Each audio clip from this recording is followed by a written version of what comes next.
Halo Sobat Dunia Seribu Besar, semoga Sobat selalu diberi kesehatan, panjang umur, dan rizki yang melimpah, amin. Sebelum masuk ke alur ceritanya, jangan lupa dukung channel ini ya dengan klik subscribe, like, komen, dan share, terima kasih. Mari kita lanjutkan perjalanan, Li Qiye. Terima kasih atas hadiahnya, Guru Suci. Kaisar Abadi Bailian mengerti bahwa ini adalah batas izin yang ditentukan dengan Li Qiye. Dia menundukkan kepalanya sekali lagi sebelum berdiri dan pergi.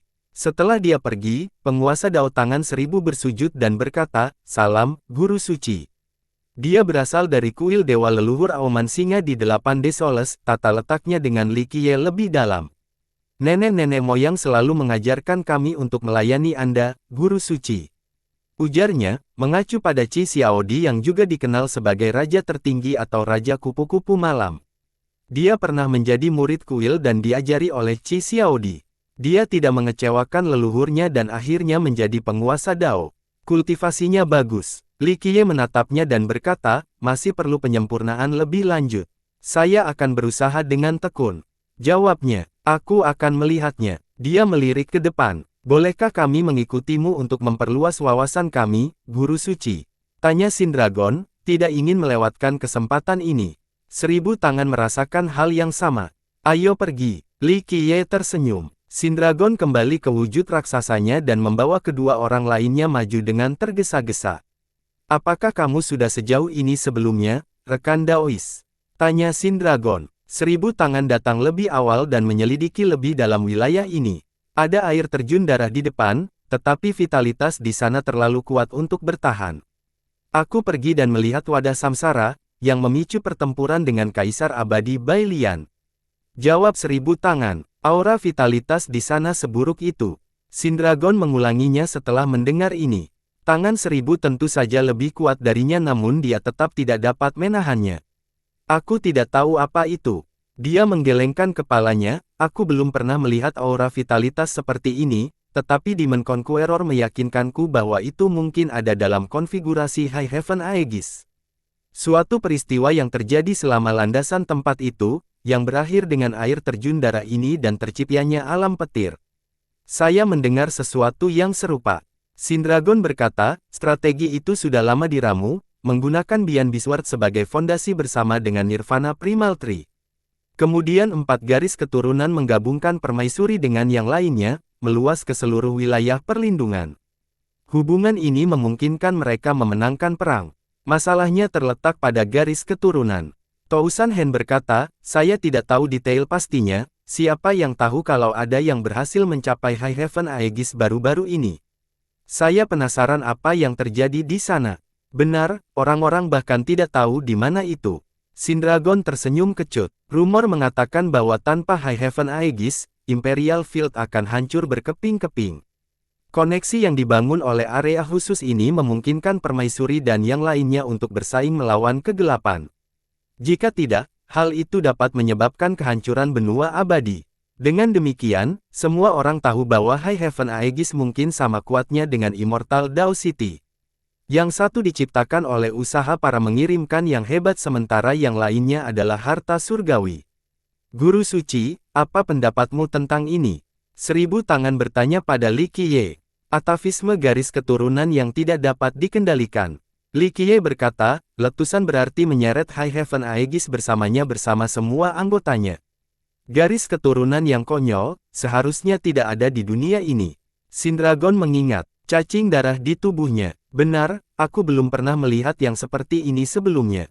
1000 tangan merinding saat mengingat kejadian di lautan darah ini. "Ini tidak terlalu menakutkan." Li Qiye berkata, "Begitu kamu melihat Ming kuno, maka kamu akan melihat perbedaannya.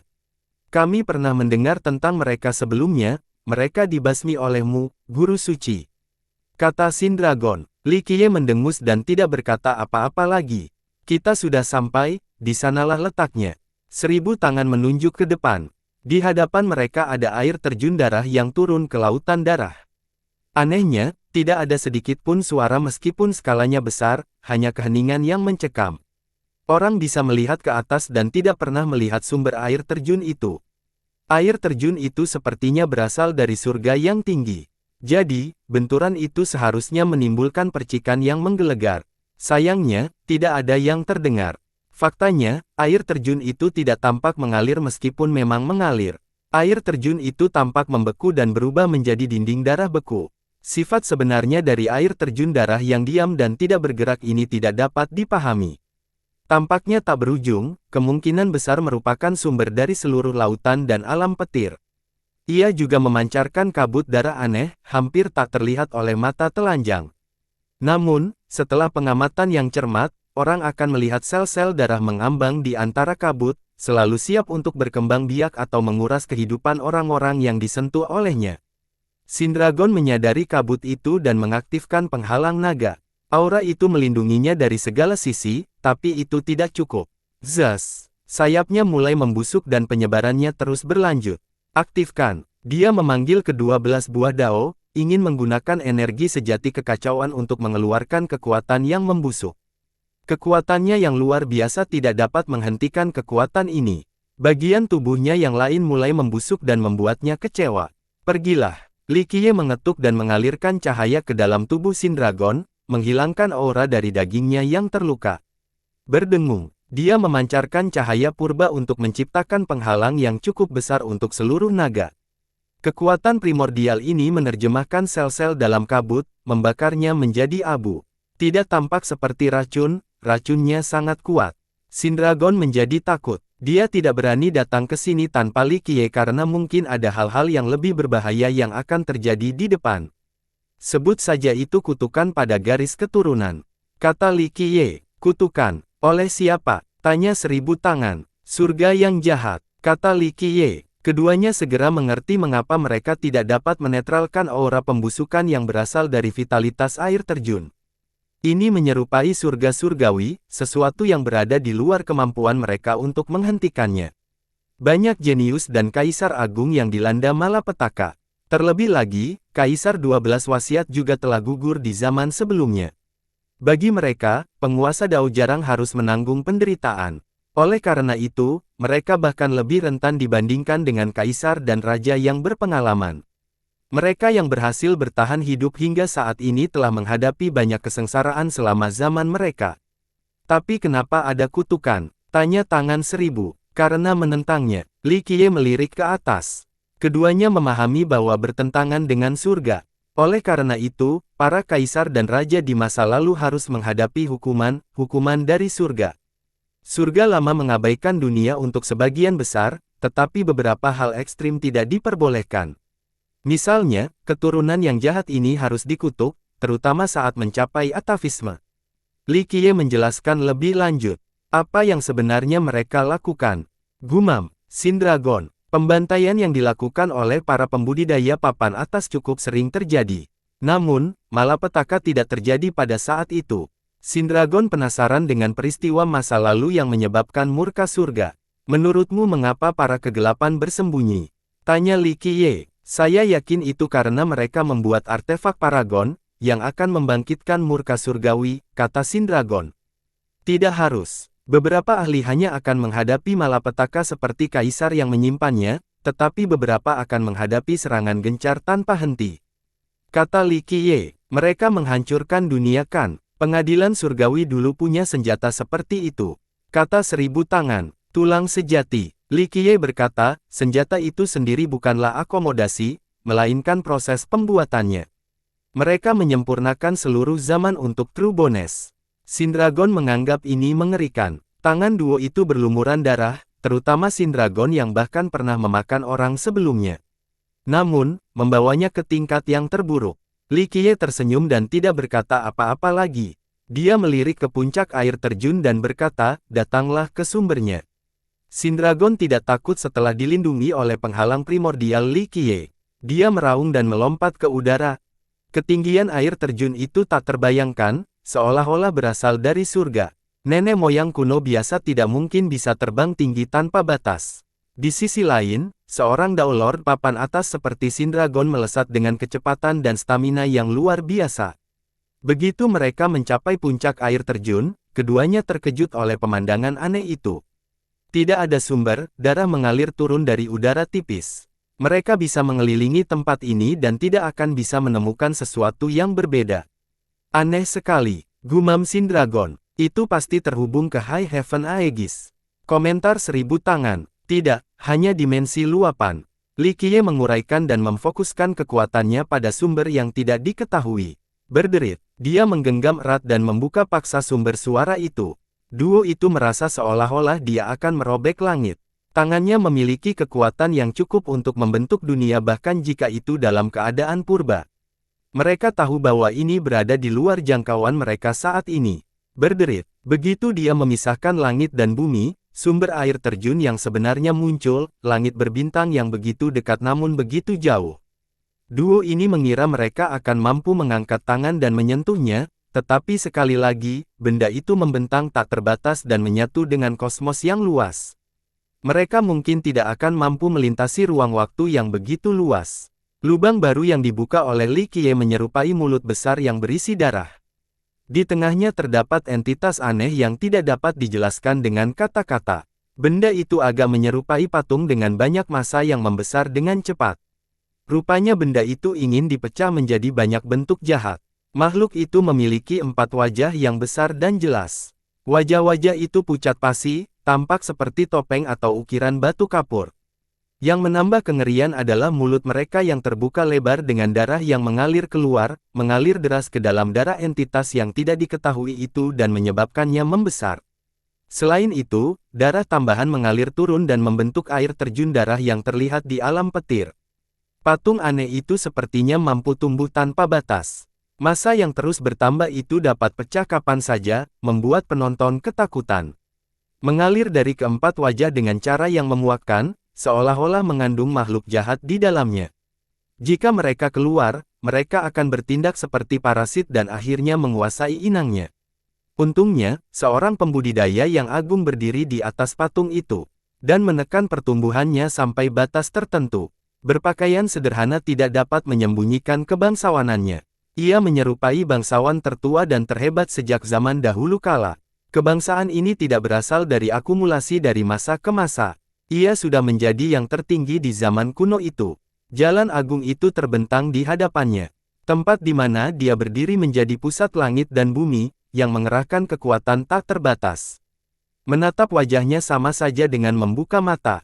Orang tidak dapat mengenali wajahnya, tetapi dengan lebih banyak waktu dan usaha, mereka akan melihat wajah seorang wanita tua di usia senjanya. Ini sangat kontras dengan sosoknya yang tak tertandingi. Tampak diselimuti oleh warna biru dengan bintang-bintang yang lahir di dalamnya. Ia terus bergeser antara kehampaan, wajah tua, dan fenomena aneh ini. Kaisar selubung langit, seru Tousan Hen dan Sindragon setelah cukup lama menatap wajahnya. Mereka pernah melihat Kaisar Agung yang terkenal ini sebelumnya, tetapi tidak menyangka akan melihatnya lagi dalam situasi seperti ini. Dia adalah salah satu anggota yang mengendalikan High Heaven Aegis selama Perang Grand Dao. Saat ini, dia menggunakan kekuatan mengerikan dan kendali daunnya untuk menekan entitas yang tidak diketahui itu. Ini mencegah hal-hal di dalam meledak dan merusak dunia. Apa yang terjadi di sini? Mereka menarik napas dalam-dalam. Ini adalah pertama kalinya mereka melihat sesuatu yang membuat mereka takut. Garis keturunan yang diturunkan hingga batas maksimal. Meskipun memberikan kekuatan yang sangat besar, ada harga yang harus dibayar untuk memahami kekuatan yang paling mendasar. Li Qiye menghela nafas. Monster ini datang dari High Heaven Aegis. 1000 tangan merasakan perasaan buruk saat melihat makhluk memandang 4 itu. Bukan monster, hanya kejahatan yang tercipta setelah menelusuri kembali cukup jauh. Garis keturunan itu seharusnya tidak ada di dunia ini. Kata Li Qiye, apakah ini karena garis keturunan manusia raja? Sindragon memikirkan apa yang dikatakan Li Qiye dan berspekulasi. Pada dasarnya, Li Qiye mengangguk, jika keturunan ini berevolusi secara alami dengan Dao, maka itu akan baik-baik saja. Namun, jika mencapai atavisme, ini adalah kondisi penyimpangan Qi. Kata 1000 tangan dengan emosional. Tidak juga, penyimpangan Qi berasal dari diri sendiri, iblis hati. Ini hanya karena kejahatan bawaan yang ada sejak awal. Kata Li Qiye, sungguh garis keturunan yang misterius, sepertinya tak ada habisnya. Sindragon merinding saat melihat kepadatan itu. Ya, kemampuan reproduksinya tidak terbatas, ini hanya salah satu kemampuannya. Li Qiye menjelaskan lebih lanjut. Reproduksi tanpa batas. Tousan Hen berkata dengan ketakutan, itu seperti Ming kuno dalam legenda. Tebakan yang bagus, kata Li Qiye. Nenek-nenek moyang telah meneliti masa lalumu, guru suci, dan mengetahui tentang perang kuno. Meskipun dia belum pernah bertemu dengan Ming kuno dan begitu pula aku, beberapa deskripsi tampaknya cocok. Jawab 1000 tangan, ini hanya tiruan setelah melihat preseden. Mereka ingin mencoba hal yang sama tetapi perbedaan antara ini dan Ming kuno sangat besar. Garis keturunan yang ternoda ini akhirnya mengarah ke kepunahan, hanya beberapa cabang samar yang akan tersisa. Li Qiye tersenyum. Ini berasal dari Raja Manusia, bisakah ia kembali menjadi murni seperti versi aslinya? Tanya Sindragon. Ya, ada kemungkinan. Mereka berempati bisa mendapatkan garis keturunan yang asli dan mulia, mereka hanya perlu mempertahankan cukup lama dan menyingkirkan kejahatan di dalam diri mereka. Kata Li Qiye, sekarang aku mengerti. Tousan Hen merangkum, keempat wanita ini menggabungkan garis keturunan tertinggi mereka dengan garis keturunan orang lain menggunakan Bian Bisward dan Nirvana Primal Tree sebagai dasarnya. Begitulah cara mereka bertarung sebagai satu kesatuan. Tepat sekali. Dao surgawi dilestarikan dalam garis keturunan, mereka menggunakan kekuatan hidup bumi dan pohon yang tak terbatas agar tidak kehabisan darah sejati dan kekuatan mental. Ini lebih rumit dari sekedar menggabungkan kekuatan mereka. Li Qiye berkata sebelum mendesah, hanya saja untuk mengerahkan kekuatan yang paling potensial, mereka masih perlu menelusuri kembali ke sumbernya dan memanfaatkan misteri Raja Manusia.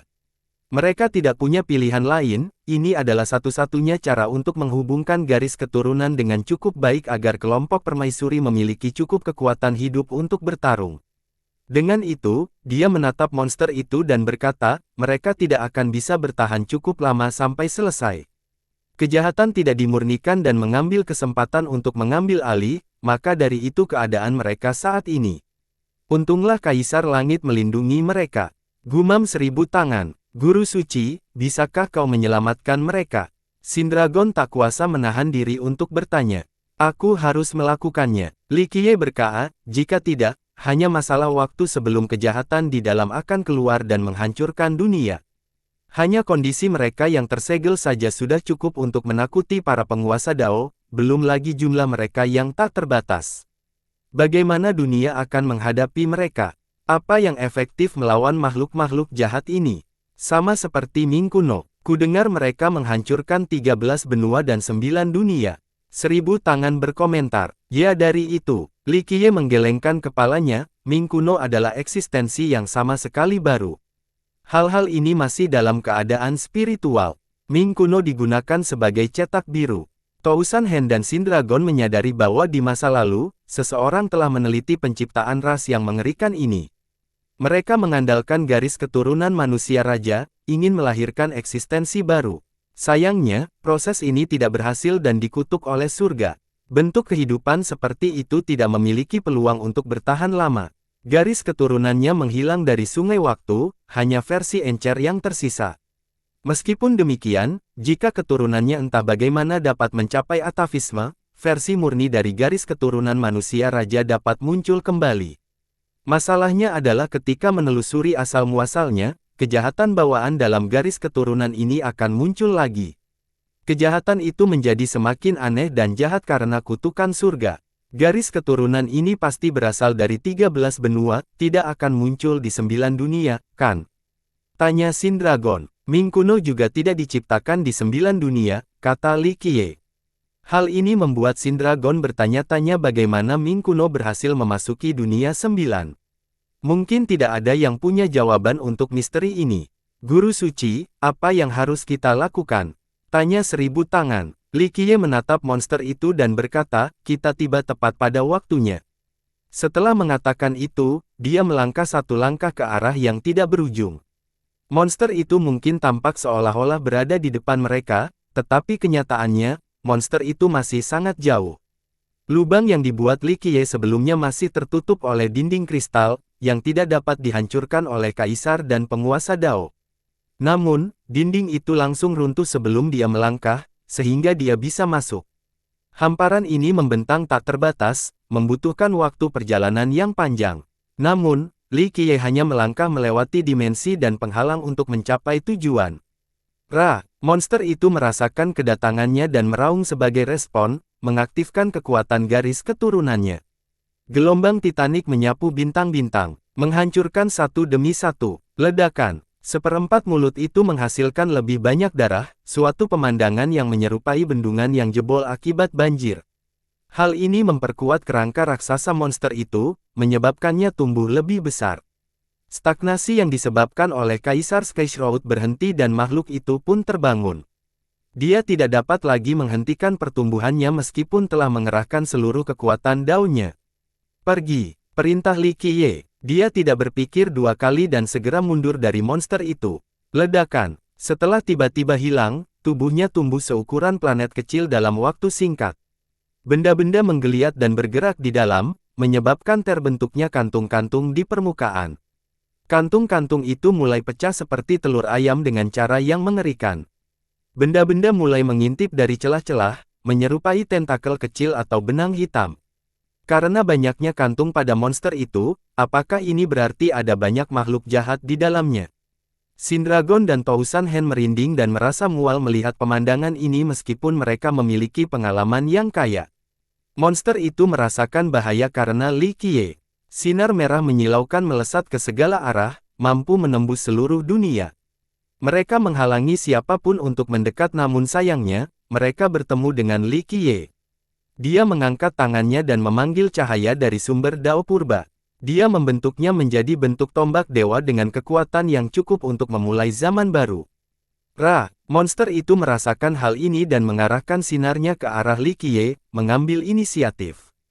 Sayangnya, hal itu tidak membuatnya terkejut karena hal itu tidak akan sedikit pun mempengaruhinya. Ia melemparkan tombak itu, menembus ruang dan waktu. Tak ada yang bisa lari dari serangan ini karena serangan ini dapat menembus 3000 dunia. Sindragon dan 1000 tangan merasakan jiwa mereka meninggalkan tubuh mereka saat melihat tombak itu terbang.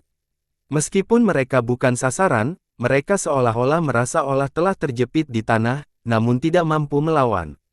Hukum prestasi dan penghalang pertahanan tidak berguna. Teknik gerakan tercepat pun tidak dapat menghindarinya. Seseorang dapat melakukan perjalanan melalui dimensi dan hasilnya akan tetap sama. Tombak cahaya itu menggambarkan semua sinar merah sepanjang jalan. Monster itu juga tidak bisa bersembunyi, langsung terjepit di angkasa.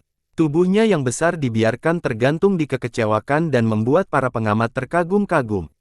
Li Qiye belum membunuh sehingga ia melolong dan meraung, berjuang melepaskan diri dari tombak primordial namun sia-sia. Sindragon dan Tousan Hen tidak dapat berkata apa-apa tentang kekuatan Li Qiye. Monster perkasa itu benar-benar dikuasai oleh satu gerakan Li Qiye, tidak dapat melarikan diri. Li Qiye membentuk segel dan cahaya primordial yang menjepit monster itu berputar keluar. Mereka tampak memiliki perasaan saat menyebar dan mulai menyerang kantung-kantung individu. Penetrasi itu menampilkan sosok-sosok hitam di dalamnya. Mereka tampak seperti bayi baru lahir dengan tentakel dan tanduk. Sayangnya, mereka tidak dapat tumbuh karena sinar purba mulai membakar mereka. Seluruh monster terperangkap dalam sangkar cahaya sementara semua yang ada di dalamnya mengalami proses pemurnian. Ia tidak punya kesempatan untuk melawan dan hanya bisa meratakan penderitaan sekaligus marah. Akhirnya, ia meraung keras, seolah memanggil sesuatu. Percikan. Adegan mengerikan terjadi di lautan darah yang ditemukan di alam petir. Makhluk berdarah muncul dari cairan itu. Besarnya berwujud manusia dengan tanduk dan tentakel. Akhirnya, semua cairan mengembun menjadi bentuk ini, menghasilkan monster dalam jumlah yang tak terhitung. Setelah mereka menghilang, udara tiba-tiba menjadi jernih dan tidak lagi berbau darah. Mereka menanggapi panggilan monster raksasa itu dan menumbuhkan sayap, terbang menuju lubang itu. Langit memenuhi mereka, benar-benar pemandangan yang mengerikan. Jumlah mereka yang sangat banyak membuatnya tampak seperti air terjun darah yang mengalir deras ke udara. Turun, Sindragon menjadi khawatir dan berteriak. Gemuruh, dia dan Tousan Hen segera mengambil tindakan. Sindragon memuaskan energi naga tak terbatas dari mulutnya, menghancurkan seluruh makhluk besar itu hingga menjadi darah. Tangan 1000, sesuai dengan gelarnya, memanggil tangan energi untuk berhadapan dengan makhluk terbang, yang mengakibatkan hujan darah. Akan tetapi, makhluk-makhluk itu tidak dapat mati dan kembali berkumpul lagi, masih menuju lubang. Keduanya tidak menghargai kegigihan mereka. Bahkan menghancurkan mereka hingga kabut menjadi berdarah saja tidak cukup. Mereka membutuhkan cara untuk melenyapkan makhluk-makhluk itu hingga tak bersisa. Namun, cara ini akan menguras energi dan vitalitas mereka. Keduanya saling bertukar pandangan, memikirkan cara terbaik untuk menghadapi situasi ini. Biarkan mereka datang. Suara Li Qiye datang dari dimensi lain. Keduanya mengikuti perintahnya tanpa ragu-ragu. Suara mendesing. Begitu saja, gerombolan besar itu terbang melewati lubang dan menuju ke Li Qiye, mampu menentukan lokasi monster raksasa itu dan melewati jarak tersebut. Li Qiye tidak memasukkan mata dan hanya berdiri di sana, membiarkan mereka mengelilinginya sepenuhnya. Gelombang demi gelombang menumpuk satu di atas yang lain, hampir menyerupai bintang.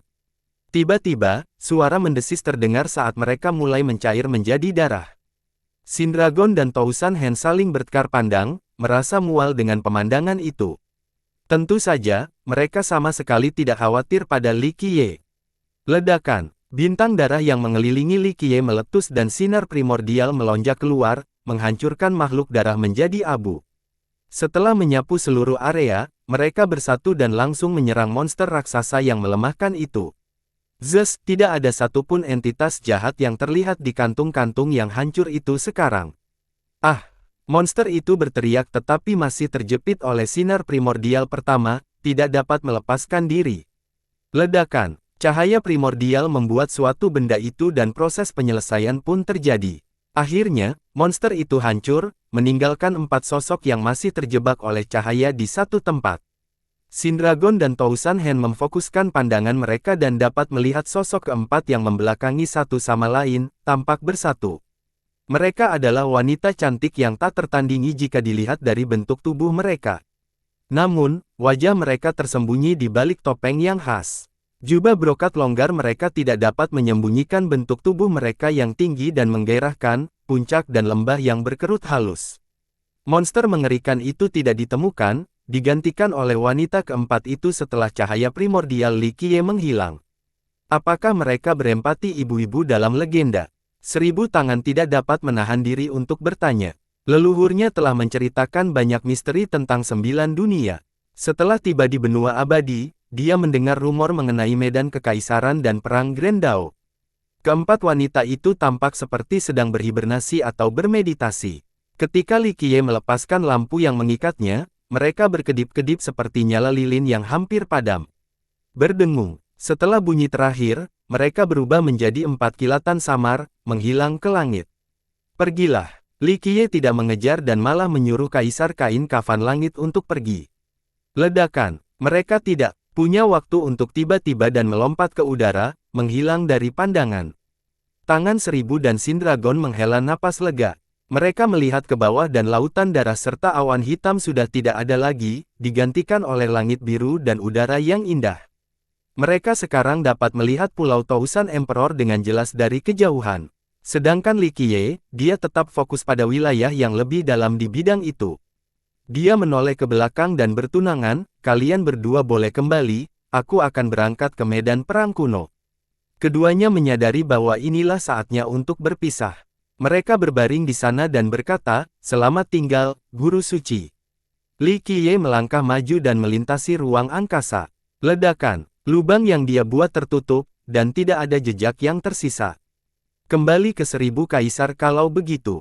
1000 tangan menghela napas sambil melihat ke tempat yang telah dipugar sebelum pergi bersama Sindragon.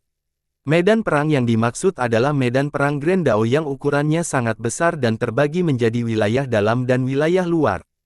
2 medan pertempuran terjadi pada saat yang sama. Yang satu melibatkan permaisuri dan sekutunya yang berperang melawan kegelapan. Pada saat yang sama, pengadilan surgawi juga telah mengeluarkan invasi besar-besaran. Anggota Imperial Field yang tersisa tidak punya pilihan selain bersiap menghadapi pasukan yang datang. Untungnya, Imperial Dao City juga mengirim bala bantuan. Beberapa orang mengatakan bahwa Celestial Court menyerang untuk membantu tangan raksasa dari atas, yang bertujuan untuk menghancurkan High Heaven Aegis. Yang lain mengklaim bahwa mereka hanya ingin memanfaatkan situasi, ingin menjara Imperial Field yang melemah. Para pemimpin pasukan pertahanan termasuk Kaisar Selatan, Kaisar Abadi Mutian, dan Kaisar Abadi Qiye. Mereka membangun beberapa garis pertahanan dengan bantuan orang-orang dari kota Dao Abadi. Pada akhirnya, tidak ada satupun anggota pengadilan surgawi yang berhasil mencapai medan perang bagian dalam. Upaya mereka yang gagah berani membantu kelompok permaisuri untuk fokus membunuh tangan raksasa itu. Hanya sedikit yang mengetahui detail pasti dari medan perang bagian dalam, hanya medan perang bagian luar. Pada akhirnya, pengadilan surgawi tidak punya pilihan selain mundur sementara sang permaisuri tampaknya telah memenangkan pertempurannya juga. Para pertemuan papan atas tumbang seperti lalat selama perang Dao besar. Mayat-mayat melayang di atas lautan yang berlumuran darah. Imperial Field membayar harga yang mahal untuk memenangkan pertempuran. Kaisar Selatan dan yang lainnya tidak muncul lagi setelahnya. Rumor yang berkembang adalah mereka terbunuh dalam pertempuran atau meninggal karena luka parah di kemudian hari. Sebagian besar mengira bahwa Imperial Field kehilangan lebih dari separuh kaisar dan dewa mereka. Mengenai pertempuran internal, kekuatan besar ketiga tidak membahas detail spesifiknya. Para pembudidaya papan atas menahan diri untuk tidak membahasnya. Apakah karena mereka tidak berpartisipasi dan tidak memahami masalah?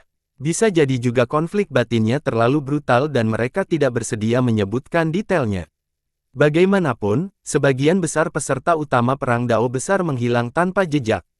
Ciptaan yang menakjubkan, High Heaven Aegis, juga menghilang. Generasi mendatang tidak pernah memiliki hak istimewa untuk melihatnya secara langsung.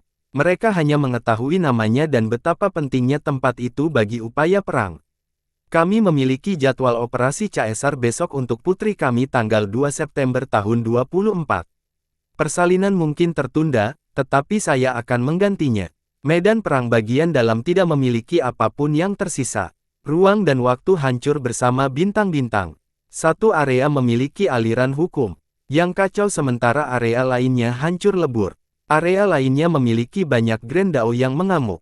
Bintang-bintang telah menghilang sementara bintang-bintang yang cukup beruntung untuk bertahan hidup menampilkan kerusakan yang tidak dapat diperbaiki. Benua-benua yang pecah di tanah yang hancur, semuanya berbahaya karena sisa kekuatan para pejuang. Memasukinya berarti memiliki keinginan untuk mati. Bahkan kaisar dan dewa melangkah dengan hati-hati. Meskipun tidak ada seorang pun yang memiliki hak istimewa untuk melihat pertempuran di dalam, mereka dapat membayangkan pertempuran yang menghancurkan mengingat keadaan daerah tersebut saat ini. Meskipun bahayanya mengancam, orang lain tidak dapat menahan keinginan untuk menjelajahinya. Misteri dan bahkan ramalan Dao menanti para penjelajah. Misalnya, seorang pemuda menemukan setetes darah asli yang terawetkan dengan sempurna di dalam retakan benua yang mengapung. Dao pemuda ini kemudian melambung tinggi, menjadi master puncak setelah meneteskan darah ke dalam tubuhnya. Kaisar Agung lainnya memasuki Dao yang runtuh dan memahami misteri terakhirnya. Memahami inti ini memungkinkannya untuk menerobos rintangannya, yang berpuncak pada terciptanya pohon anima. Legenda membuat daerah itu tidak terkoneksi bagi sebagian orang. Namun, para petani papan atas tidak selalu peduli dengan harta dan kekayaan. Sejati dan jalan agung darah lainnya tidak cukup untuk menggoda mereka kecuali 3 tujuan khusus, menemukan tulang leluhur, warisan, dan aegis surga tinggi. Hal ini tidak terbatas pada rakyat. Bahkan anggota Celestial Court sesekali datang berkunjung. Bagaimanapun, alasan utama perang Dao besar adalah tulang leluhur. Kemunculannya menggemparkan seluruh benua, mengakibatkan munculnya penguasaan tertinggi di medan kekaisaran. Patung itu dihapuskan sepenuhnya setelah perang. Konon berkata, hal itu terjadi karena sang ratu telah mengambilnya untuk diamankan. Tentu saja, dunia tidak akan dapat melihatnya saat itu. Meskipun demikian, hal ini tidak menghentikan orang-orang untuk mencarinya, terutama pengadilan surgawi. Hal ini karena tulang tersebut berpotensi menjadi milik seorang leluhur. Dari tulang tersebut, seseorang akan memperoleh garis keturunan yang berisi rahasia dan misteri semua makhluk hidup. Beberapa peneliti mengatakan dengan keyakinan penuh bahwa tulang ini mungkin ada hubungannya dengan fondasi istana surgawi itu sendiri. Untuk alasan kedua, pengunjung berharap menemukan benda-benda sisa milik penguasa tertinggi yang dibunuh oleh permaisuri. Secara khusus, sebuah tangan dikatakan telah terputus. Tangan ini abadi, harta karun utama bagi siapapun. Akhirnya, High Heaven Aegis juga menghilang seolah-olah tidak pernah ada. Alam ini memungkinkan untuk mengalahkan penguasaan tertinggi. Dengan demikian, Para kaisar dan raja yang memiliki ambisi untuk menciptakan sesuatu yang serupa tidak dapat menahan keinginan untuk melihatnya. Saat Li Qiye berjalan di antara tanah yang hancur, dia merasakan aura dan riak yang tersisa. Gambaran tentang bagaimana pertempuran itu terjadi muncul dalam pemikiran. Waktunya seakan-akan mengalir mundur. Ia memasuki dunia yang aneh, kembali ke masa lalu dan menyaksikan pertarungan. Ia melihat telapak tangan agung turun dari langit. Kaisar dan dewa hanyalah serangga jika dibandingkan. Namun, seorang permaisuri yang bersinar membubung ke langit, tampak sama sekali tak terhentikan. Di dekatnya adalah Lunar Grasp Immortal Monarch, yang diberdayakan oleh rune dan fenomena visual Immortal Dao City yang tak terhitung jumlahnya. Penguasa tertinggi melihat ini sebagai tantangan dan pemaksaan yin dan yang hanya dengan lambaian tangan.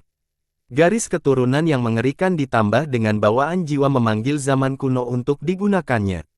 Semua kekuatan ada di tangan. Vitalitas sang permaisuri dan raja tidak terbatas karena aliran kekuatan yang terus-menerus. Sebuah pohon purba muncul dan High Heaven Aegis memberi mereka armor energi purba. High Heaven Aegis berisi kekuatan semua anggota dan harta serta memiliki koneksi ke pohon purba. Di dalam alam itu, seorang kaisar abadi yang gemar menyatukan dao tertingginya dengan dao surga tinggi, alasan adanya hubungan antara alam itu dengan pohon purba. Lebih jauh lagi, seorang wanita yang berdiri di bawah sinar bulan menciptakan fondasi yang tak tergoyahkan dengan menggunakan Bian Biswar. Permaisuri sombong lainnya dengan garis keturunan kuno yang memiliki elemen kayu menggunakan pohon purba nirvana miliknya untuk mengirimkan kekuatan hidup tak terbatas kepada semua orang. Menonjol di antara lainnya, seorang wanita yang terlihat biasa dan tenang berubah menjadi roda waktu, yang memungkinkan alam menjadi abadi. Di bagian tengah terdapat 4 lainnya yang menelusuri garis keturunan manusia raja ke sumbernya, menggunakan ini untuk menghubungkan semua orang di dalam wilayah tersebut. 4 orang lainnya menjaga satu arah masing-masing, mengawasi seluruh wilayah. 1 orang menguasai seni memanah, yang pesonanya tidak bisa dilebih-lebihkan, yang ketiga menggunakan waktu, dan yang keempat memanfaatkan dao wewangian surgawi. Dengan memanfaatkan kekuatan High Heaven Aegis, sang permaisuri mampu menggunakan seni penekan miliknya. Fenomena surga muncul di sekeliling. Sang raja tidak menahan diri untuk melancarkan serangan gencarnya sambil menghunus kekuatan kota dao abadi. Langit runtuh dan struktur spasial hancur. Tak ada afinitas dan hukum yang tak terhenti akibat serangan beruntun. Akhirnya, konflik yang mengerikan itu berakhir dengan putusnya tangan besar. Pohon purba dan sumber kekuatan yang tak terbatas menjatuhkan kekuasaan tertinggi. Setelah gerakan terakhir, tulang raksasa yang menyerupai penjara jatuh ke bawah dan menghancurkan segalanya. Keheningan pun terjadi di tanah yang hancur itu. Pembalikan tubuh. Li Qiye menghela nafas dan berkata setelah menyaksikan akhir pertempuran. Dia menyadari segalanya setelah perhitungan, dan memutuskan untuk menyelidiki lebih dalam area itu. Sepanjang jalan, ia menyadari sesuatu yang aneh dan berhenti, memilih untuk melompat ke jurang yang menghubungkan ke inti benua yang runtuh. Di dalamnya terdapat ngarai yang sangat besar. Ukurannya hanya dapat dilihat setelah masuk. Di dalamnya terdapat pedang yang tak terhitung jumlahnya yang tertancap di tanah, masing-masing memancarkan energi yang mengerikan. Pedang-pedang itu tertancap di berbagai sudut dan kedalaman, seolah-olah hujan turun dari langit. Atau, seorang ahli pedang bisa saja membuang pedangnya di sini, yang menyebabkan pedang-pedang itu terkumpul seiring waktu. Setelah diperiksa lebih dekat, semuanya memiliki cacat dan ketidaksempurnaan. Satu baru setengah jadi, baru berbentuk seperti bilah pisau sebelum dimasukkan ke tempat ini. Yang satu lagi sudah selesai tetapi belum diasah. Yang satu lagi sudah selesai dikerjakan tetapi pembuatnya tampaknya tidak senang, dan memutuskan untuk membaginya menjadi 2 bagian. Dengan informasi baru ini, teori hujan pedang tidak lagi berlaku karena tempat ini merupakan tempat bagi produk-produk gagal. Hal ini secara tidak sengaja menciptakan aura pedang yang luas. Setiap bilah pedang memancarkan aura yang dahsyat dan dingin. Namun, resonansi mereka satu sama lain membuat aura ini menakutkan. Semuanya berasal dari kuali dan pencipta yang sama. Dengan demikian, jalan agung mereka selaras karena hubungan yang mendalam. Meskipun mereka dianggap produk gagal oleh pembuatnya, salah satu di antara mereka akan dianggap sebagai pedang suci jika ditemukan di dunia luar. Yang menarik perhatian Li Qiye bukanlah kualitas bilah maupun formasinya. Ia fokus pada harmonisasi dan koneksi keduanya. Tidak dapat mencapai kesempurnaan dan terabaikan, kedua pedang itu merasakan satu sama lain secara spiritual. Formasi itu akan mencapai ketinggian yang tak tertandingi jika mereka mencapai penyatuan yang sempurna. Klang, klak, klak, ia mendengar suara dentingan logam semakin dalam di lembah. Setiap dentingan memiliki irama yang unik, yang seolah-olah memasukkan dao agung ke dalam logam. Siapapun akan dapat mengatakan bahwa sebuah ciptaan yang menakjubkan tengah dibuat. Selama perjalanannya, pedang-pedang itu merasakan kehadiran orang luar dan melepaskan energi mereka. Setiap sinar dapat memotong dewa-dewa dan memutuskan bintang-bintang. Hal ini membuat hampir mustahil bagi kaisar dan raja untuk melewatinya. Sedangkan Li Qiye, ia bisa saja menghancurkan formasi atau menggunakan auranya untuk menghentikan serangan. Namun, ia memilih pendekatan yang berbeda, mengubah tangannya dan menciptakan musim semi-spiritual. Mereka menghibur pedang-pedang itu, seolah-olah menghaluskan kekurangan dan ketidaksempurnaan mereka. Ini mirip dengan orang lumpuh dengan bekas luka dan anggota tubuh yang hilang yang tidak lagi merasakan sakit. Dengan demikian, mereka menjadi tenang dan berhenti melepaskan energi mereka. Sinar dan aura yang ingin menyerang Li Qiye menghilang menjadi ketiadaan. Dia tersenyum dan terus memegang lembah, akhirnya mencapai dunia bawah tanah dengan gunung dan hutan. Ini tampak seperti wilayah yang sama sekali berbeda. Di sana terdapat tebing dengan aliran lava yang mengalir ke bawah. Sumbernya adalah api bawah tanah misterius dengan tekstur menyerupai kaca dan kristal. Rupanya memiliki kerangka fisik dan memiliki kekuatan yang sudah ada sejak zaman dahulu kala. Setiap alkemis akan terkejut melihat jenis api bumi ini. Klang! Klak, klak, suara-suara itu berasal dari tempat ini, seorang wanita memukul palunya berulang kali. Setiap pukulannya menggelegar dengan sebuah Grand Dao. Dia tampak berusia sekitar 30 tahun dan mengenakan pakaian sederhana. Dia memiliki perawakan tinggi tanpa terlihat kekar. Ada pemandangan dalam fisiknya yang perkasa. Dia cukup menarik, meski tidak terlalu memukau. Meskipun demikian, wajahnya tampak menonjol karena cahaya api dan sinar matahari dari bengkel. Kuat namun tetap anggun, kombinasi sempurna yang patut dikagumi. Rambutnya diikat tinggi dengan beberapa helai jatuh ke wajahnya yang basah karena keringat. Dia mampu membuat kerja keras tampak seperti seni. Keanggunan dan wataknya yang ceria membuatnya sangat memikat. Dentang, wanita itu memukul potongan logam itu berulang kali selama proses penyempurnaan. Tidak seperti pandai besi biasa, potongan logam itu disembunyikan oleh banyak pedang hukum Dao. Dia juga memberikan palu itu kekuatan dari pohon anima miliknya. Maka, setiap hantaman memanfaatkan anima untuk menamkan Dao pedang ke pedang-pedang yang sedang terbentuk. Hal ini memiliki dua tujuan, menciptakan pisau pedang selain mengasah Dao dan pisaunya.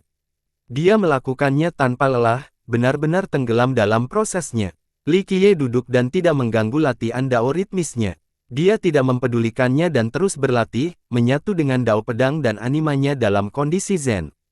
Para pembudidaya papan atas dapat melihat bahwa ini lebih dari sekadar pandai besi. Ini mengintegrasikan budidaya dan pandai besi secara mulus, menyelesaikan dua hal sekaligus. Klang, proses pembuatan selesai tepat waktu dan wanita itu menempa bilah pisau. Pedang itu memiliki aura pedang yang dingin sebelum diasah, yang mampu memenggal kepala siapapun. Dia dengan hati-hati menelusuri pisau itu dengan jari-jarinya sebelum mendesah kecewa.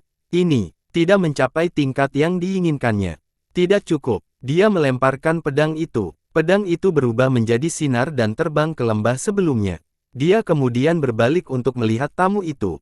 Saat matanya menatap Li Qiye, matanya memancarkan cahaya yang menyilaukan. Hanya memunculkannya saja bisa membunuh siapapun dari jarak 10 juta mil. Dia menjadi emosional dan datang untuk membungkuk, "Guru suci, saya mohon maaf karena terlambat memberi salam." "Kau mengenaliku?" Li Qiye tersenyum dan mendekat. "Saya pernah mendengar Kaisar Selatan Senior menyebut Anda dan penampilan luar biasa Anda sebelumnya. Saya sangat mengagumi Anda, Guru suci." Dia menjawab, mata kata mencerminkan katanya. "Kaisar Selatan, begitu ya? Kau pasti penguasa Dao Jurang Ungu." Li Qiye tersenyum. "Senang bertemu dengan Anda, Guru Suci." Dia membungkuk lagi. Dia berasal dari Eight Desolaces, penguasa Dao ketiga dari kerajaan Kaisar Pedang Laut dan pengguna Dao Pedang Abis. Menurut legenda, Ia dilahirkan di sebuah desa kecil di Kaisar Laut dan bertunangan dengan seorang pria lain. Namun, anak laki-laki itu dipilih oleh kerajaan karena bakat bawaannya, dan akhirnya menjadi penerusnya. Penerus raksasa ini memiliki potensi tak terbatas dan bisa menjadi penguasa Dao berikutnya. Di sisi lain, dia hanyalah penduduk desa tanpa masa depan yang bisa dibicarakan. Yang terbaik yang bisa dia perkirakan adalah memiliki ladangnya sendiri. Oleh karena itu, pemuda itu kembali untuk memutuskan komitmen. Hal ini membuat gadis itu marah sehingga dia lari dari rumah, berkeliling dunia mencari majikan yang cakap. Namun, usahanya sia-sia karena dia tidak menguasai apapun. Hal ini terus berlanjut bahkan setelah ia mencapai usia 40-an.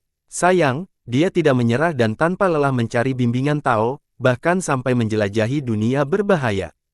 Dia dihadiahi dengan memperoleh salah satu dari 9 pedang surgawi, Abyss. Selain itu, dia juga menemukan pedang yang sebenarnya. Dengan pedang dan daunnya bersama-sama, dia memperoleh kekuatan luar biasa dan kembali menjadi Kaisar Laut. Pada titik ini, mantan tunangannya telah menjadi penguasa Kaisar Laut, memiliki kemampuan dan ilmu pedang yang tak tertandingi. Dia menantangnya berduel, yang berakhir dengan kekalahannya. Dia kemudian memutuskan mengikat dan memaksanya turun tahta. Sejak saat itu, Kaisar Laut memiliki penguasa baru yang akan menjadi penguasa Dao ketiga, Valet Abyss. Dia kini berdiri di hadapan Li Qiye yang mendekat untuk mengamati kuali itu. Api itu berasal dari tanah dan tampaknya memiliki sifat fisik. Zas! Dia mengulurkan tangan ke depan, tidak merasakan panas yang tinggi. Saat menyentuh, kulitnya terbakar. Cahaya purba muncul dan menyembuhkan lukanya. Dia mundur dan berkomentar, api ini istimewa. Anda luar biasa, Guru Suci.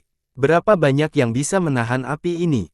Dia terkagum-kagum melihat Li Qiye begitu nekat. Tangannya akan berubah menjadi abu, meninggalkan luka yang berpotensi permanen. Inborn Trinity Primal True Flame, hanya satu orang yang memiliki nyala api ini di dunia fana. Li Qiye berkomentar dengan sentimental. Saya datang ke tempat ini di bawah bimbingan Kaisar Selatan Senior. Dia menjawab, saya telah mencari api yang bagus selama ini untuk menempa pedang yang saya bayangkan. Ini tidak berjalan dengan baik sampai setelah saya datang ke medan perang ini.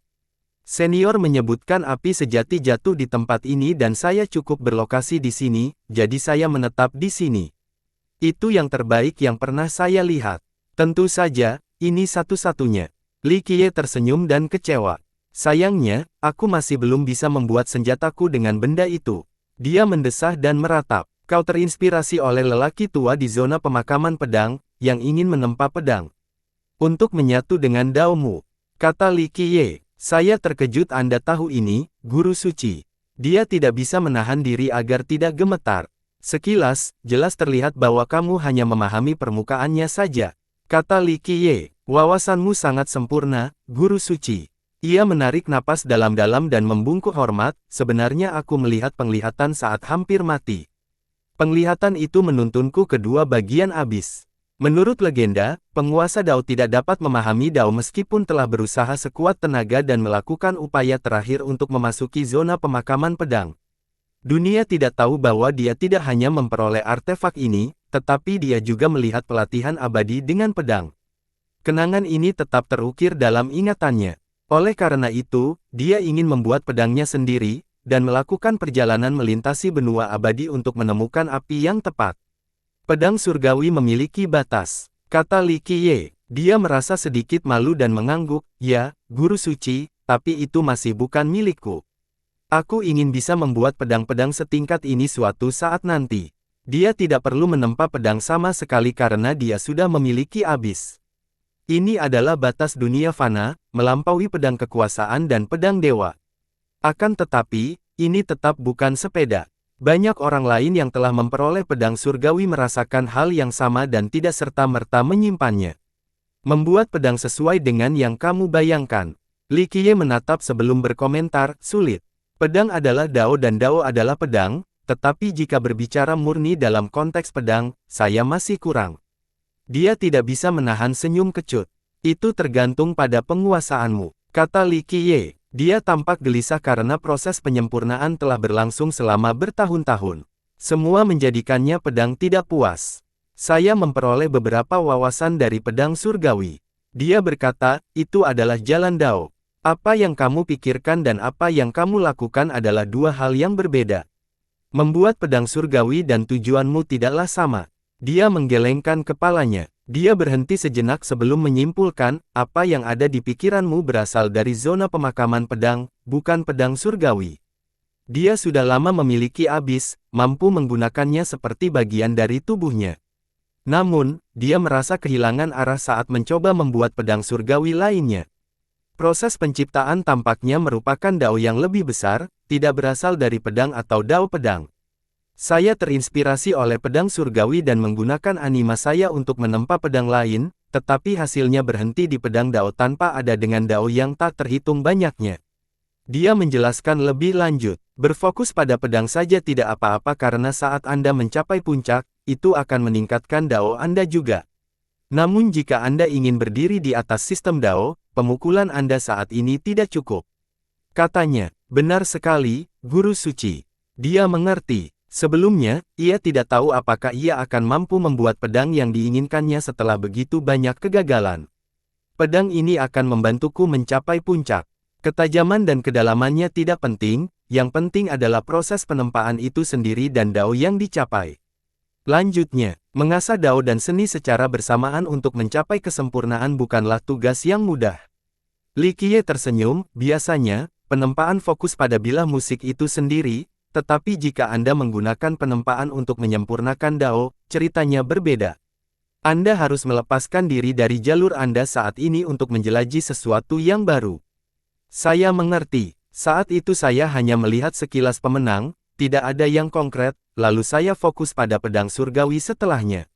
Itulah alasannya saya melewatkan jalan itu dan sekarang, ketika mencobanya lagi, rasanya begitu jauh dan mustahil. Dia menjelaskan lebih lanjut, itu tergantung pada tujuanmu. Melepaskan diri dari pedang surgawi dapat menempatkanmu di jalan yang unik seperti Ratu Pedang. Tentu saja, ini masih termasuk dalam ranah dao surgawi. Meskipun demikian, mencapai puncak jalan ini masih dapat memberikan peluang yang tak terbatas. Katanya, aku tidak bisa dibandingkan dengan Sword Queen atau Sword Sea dalam hal ilmu pedang surgawi. Meskipun mereka masih berada di wilayah kekuasaannya, mereka mungkin bisa menciptakan pedang surgawi baru yang akan berdiri di puncak jalan tersebut.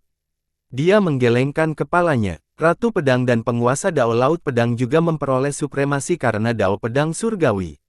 Namun, perjalanan mereka suatu hari nanti akan memungkinkan mereka untuk menciptakan pedang-pedang baru. Mungkin tidak lebih unggul dari pedang 9 bilah asli, tetapi masih cukup untuk mendominasi. Bagaimanapun, pedang-pedang itu berasal dari kitab suci surgawi. Mengolahnya hingga batas maksimal berarti menguasai ilmu pedang. Menetapkan jalan baru memang sulit, paling tidak, tetapi hasilnya akan luar biasa. Mereka telah terbebas dari belenggu lama, cahaya mereka akan menyilaukan begitu semuanya terwujud sepenuhnya. Li Qiye tersenyum. Saya tidak berani melawan mereka, tidak mampu bertahan di jalan yang ditempuh mereka. Di sisi lain, saya percaya bahwa saya tidak dapat melampaui pendahulunya, jadi saya mengambil jalan yang berbeda, mungkin jalan yang salah. Dia mendesah. Jalan yang berbeda mempercepat langkahmu. Li Qiye tersenyum dan berkata, sayangnya, penyimpanganmu dari dao surgawi itu dangkal, masih terikat pada fondasinya yang besar. Bangunan jalan barumu akan mengalami sedikit perubahan jika dibandingkan, tidak akan mampu benar-benar meningkatkan daomu. Saya setuju dengan Anda, Guru Suci. Itulah sebabnya saya menggunakan teknik menempa untuk mengasah ilmu pedang saya. Dia mengangguk. Kalau begitu, jangan terlalu khawatir soal pedang, fokus saja pada daomu. Li Qiye berkata, kegagalanmu dalam membuat adalah cerminan dari kekurangan daomu. Masih ada jalan yang sangat panjang yang harus dilalui. Ya, dia tersenyum kecut, dulu di Eight Days Solace, benua pedang telah menjelajahi semua kemungkinan jalan, tetapi masih berada dalam batas dao pedang surgawi. Betapa sulitnya bagi generasi mendatang untuk mengukir jalan mereka sendiri. Benua pedang bangga memiliki ilmu pedang terbaik. Sayangnya, hampir semuanya berasal dari ilmu pedang surgawi. Meskipun beberapa master telah menciptakan ilmu pedang mereka sendiri, ilmu pedang itu tidak jauh berbeda dari 9 ilmu pedang asli. Hal ini menghantui para tetangga papan atas di Eight Days Solace. Meskipun sudah berusaha keras, mereka tidak dapat keluar dari jalur pedang surgawi. Rupanya selama mereka lahir di sini, mustahil untuk keluar dari batasnya. Era ini dimulai dengan jalan pedang surgawi, aku mengerti betapa sulitnya itu. Li Qiye tersenyum dan kecewa. Dia tidak tahu bahwa dia adalah pencipta zamannya, orang yang telah memasukkan Dao surgawi ke dalam sistem. Bagaimana mungkin seseorang yang tinggal di dalamnya mampu melampaui versi aslinya? Hanya untuk menciptakan sesuatu pada level yang sama dibutuhkan seorang pendekar pedang yang tak bersaing yang warisannya akan diabadikan. Meskipun demikian, masuknya jalur pedang surgawi tetap merupakan hal yang baik. Menjadi penguasa Dao relatif mudah, sama halnya dengan memenangkan pertempuran. Sayangnya, mereka akhirnya terjebak dalam penjara. Semua yang mereka lakukan berasal dari Dao surgawi. Dao pedang dan kreasi mereka sendiri ditekan. Sword Queen dan Sword Sea menyelami lebih dalam jalan ini, berharap untuk menerobos suatu hari dan menciptakan sesuatu yang sama hebatnya. Harapan terbaik mereka adalah menghancurkan belenggu dan menciptakan sesuatu yang setara. Sepanjang jalan, Dao mereka sendiri terus menghadapi tekanan, tidak mampu mencapai batas. Meninggalkan Dao pedang surgawi sepenuhnya merupakan jalan pintas yang memungkinkan Dao mereka sendiri untuk berkembang. Ini adalah pilihan Valet Abyss Dao Lord. Dia telah menyempurnakan Abyss Dao pada titik ini dan memilih untuk melakukan sesuatu yang berbeda. Meskipun hal ini membuat Dao-nya meningkat lebih cepat daripada rekan-rekannya, hasilnya mungkin tidak secemerlang itu. Fondasi Dao pedangnya tidak dapat dibandingkan dengan fondasi surgawi. Risiko penyimpangan Qi tinggi. Bersambung.